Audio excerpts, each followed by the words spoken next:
Hi, I'm Tammy, here to talk about the design of our future classrooms. I'm actually here in my present classroom, my family home child care classroom, and I teach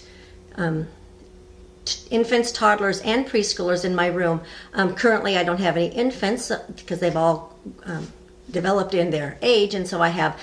toddlers and preschoolers, and so I've worked to create an environment based on the principles that we've read about in our textbook this week, and also those that the NAEYC promotes for having a developmentally appropriate environment that supports children's development and learning.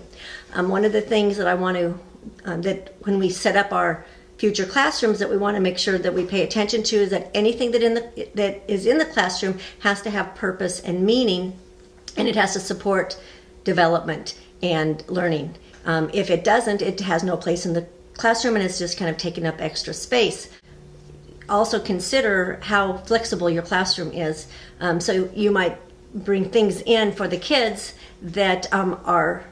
appropriate for their current development, but in 2 to 3 months their development is going to be higher, and so we want to make sure that we accommodate that by switching out the environment, by taking out things that they no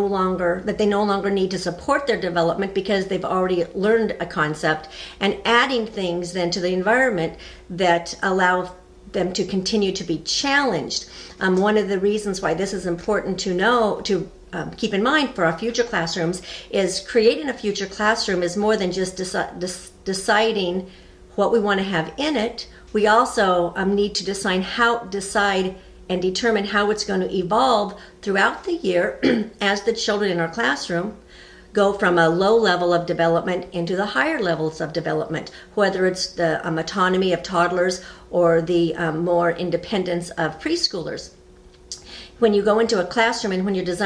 we're designing our classrooms for the future, we want to make sure that the classroom that we begin the beginning of the year with is not the same classroom that we end the end of the year with, because we have to be flexible and always evolving our classroom. So every few months we're going to be switching things out. One of the things that helps to support in our environment learning is to rotate materials. So it's not enough just to design a really great classroom at the beginning of the year and think our work is done, and that those same materials and that same classroom layout will be in place at the end of the year. Children need variety. They need to have their learning continue to be challenged a little bit ahead of where they're at, so that they will go up the levels of development. And those are all things that as teachers we need to consider and implement in our classrooms. When we choose what furnishings to put in it, to have furnishings that are flexible, that we can rearrange the configuration to switch out the furniture so that it creates different shapes of spaces.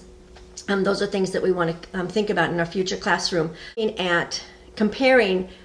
the materials that we have in our room with the developmental levels of the children, and when we see that boredom is starting to occur, that the children are playing less with the materials or not using them in new ways, then we want to add some new things into the interest areas, or we want to add new dialogue ourselves of what the children can do with it. As a teacher, we need to pay attention to the interests of the children and have our classroom environment support that, and do all we can to, if they are overlooking in materials that they don't even know what might be in this particular bin and what it can do for them, that we want to introduce that to them. Maybe with the preschoolers, quite often I will take one-on-one time with them at a table with my manipulative trays, and I will show them some of the materials that they haven't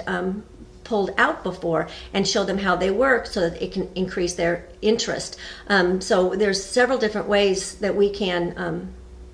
use our environment and our classroom setup to support the development of the children. The environment is only as good as the teacher makes it, and so even though we will have the classroom that we might have put a lot of forethought in the classroom, it still takes a lot of our input with the children